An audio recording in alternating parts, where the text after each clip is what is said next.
Testing, testing, 1, 2, 3, 1, 2, 3. The SPAC is the topic of today. But then again, I'm sure you expected that. Don't let me SPAC you. That sounded pretty scary, actually. So SPACs have come back, and they've come back big. How big? Well, in the last decade, SPAC IPO counts went from 1 in 2009 to 248 in 2020.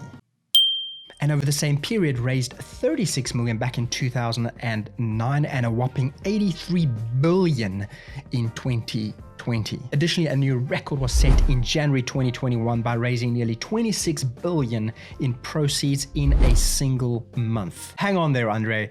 Remind me again what a SPAC is and why has it suddenly become more popular than cryptocurrency?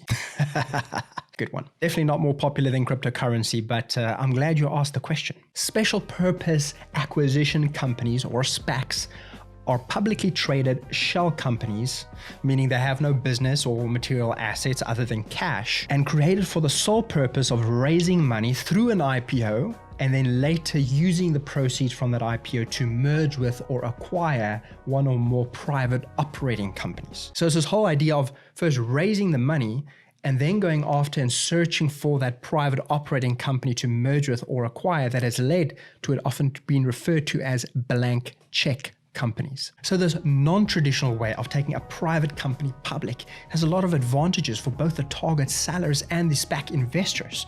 Some of those advantages include speed. So the typical IPO process can take 2 to 3 years to complete, whereas with a SPAC, you can do it in a couple of months. It could be 3 to 4 months through a fast-track process, simplified process, saving time and money. Another big benefit is around valuation certainty. With a SPAC, a valuation is finalized with just a small group of players.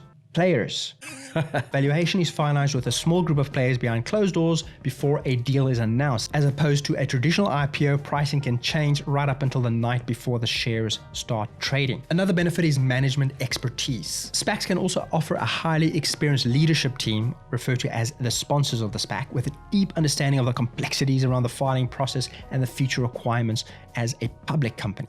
So SPACs, of course, also come with its own risks or downsides, and one big one is public company readiness. Because now that the target's private financial statements become that of the public combined entity, of course, it also needs to ramp up and scale up its accounting and reporting to that of a public company. And that, of course, includes the rules and reporting standards under the PCAOB and the SEC. And speaking of the SEC, they very recently released a statement that essentially challenges the very long applied accounting treatment of warrants in the financial statements of SPACs as equity, and suggests they may need to be reclassified to that of a liability if they contain certain customary provisions in the terms of these warrants. I've linked to the statement of the SEC in the comments below.